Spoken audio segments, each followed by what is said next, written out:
seconds, we have seen white smoke billowing out of the Sistine Chapel chimney. This is breaking news. We have a new pope.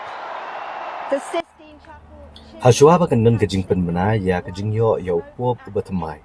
Lepas ni akan dak Asian jiki runget bat jiki padba akabalapan mi akan pedam kabalik nak atas kana jang ke Sistine Chapel. Hakabakla dan kajing yalang nak conclave jang ke Cardinal banjit upop hadian kajing klak no jang Pope Francis hak arpui terik biayong. Hadian kini kipat ba kelawan menelum akan kerjaka bat upop Leo the 14th. Ulami ban kerana kipat ba kebalaap ban yo iyo. Cardinal Robert Francis Prevost udah upop uba ars pa androponyo jangka balang Roman Catholic. Lakha upop Leo bakat sau ha kakat sau terik unai luar ke senam syajar kendai sepasan kusan ha Illinois Chicago. Ulah sedang ya kejeng kuliah theological ha ke Catholic Theological Union ha Chicago pada kerta ke par punyo senam. Lapa anoi usha Rome menik kuliah ha ke Pontifical University of St. Thomas. La kentang yu kumulem do os oblay ha kakat kendai terik ujeliau syajar kendai sepak propuar ha ke Augustinian College of St. Monica. Ha Archbishop bat nang nia pada ula beteng ban tray iki kam paper bat ban bat ru iki kerdan paper ha kejing syakri jeng ui kebalang bat dikira unget akeleng kiri.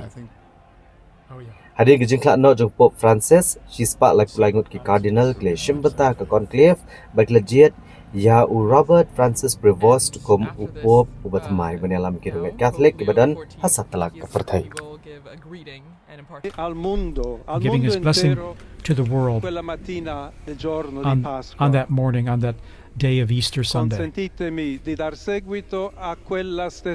Allow me to continue that same blessing. God loves everyone. Evil will not prevail. We are all in the hands of God.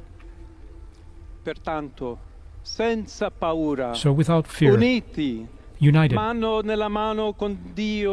in hand, with God and among ourselves, we go forward. We are disciples of Christ. Christ goes before us. The world needs His light. Humanity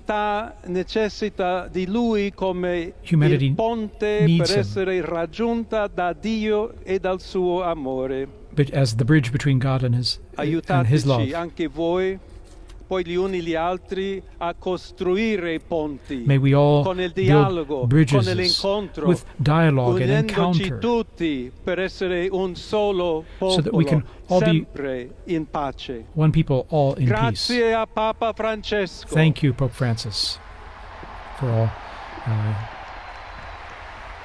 all you've done. We're hearing the first words here of Pope Leo the 14th, just elected Pope.